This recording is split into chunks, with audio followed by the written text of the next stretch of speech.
firman kita hari ini terdapat pada Imamat pasal 1. Korban bakaran. Tuhan memanggil Musa dan berfirman kepadanya dari dalam kemah pertemuan.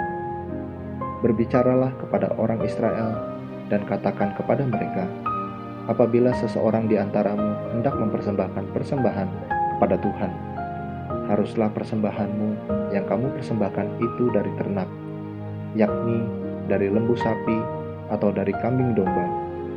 Jikalau persembahannya merupakan korban bakaran dari lembu, haruslah ia mempersembahkan seekor jantan yang tidak bercela.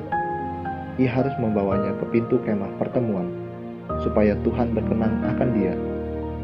Lalu ia harus meletakkan tangannya ke atas kepala korban bakaran itu, sehingga baginya persembahan itu diperkenan untuk mengadakan pendamaian baginya.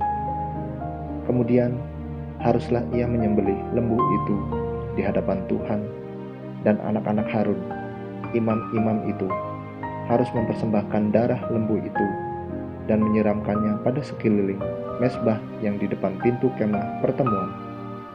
Kemudian haruslah ia menguliti korban bakaran itu dan memotong-motongnya menurut bagian-bagian tertentu.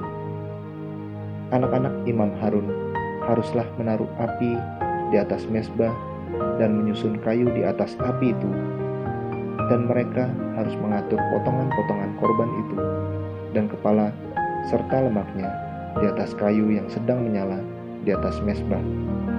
Tetapi isi perutnya dan betisnya haruslah dibasuh dengan air, dan seluruhnya itu harus dibakar oleh imam di atas mezbah sebagai korban bakaran, sebagai korban api-apian yang baunya menyenangkan bagi Tuhan.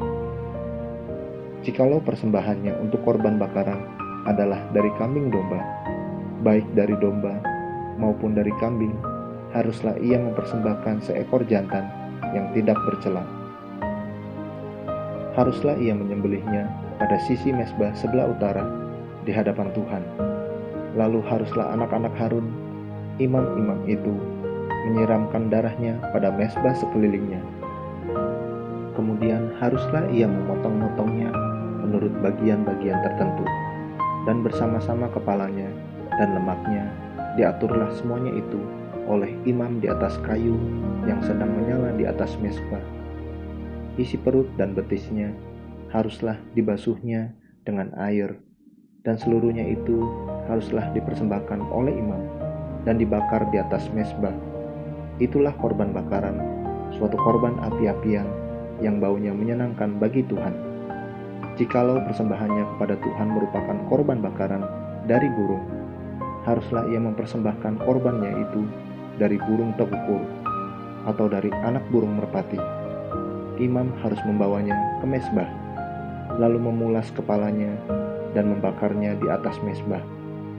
Darahnya harus ditekan keluar pada dinding mezbah.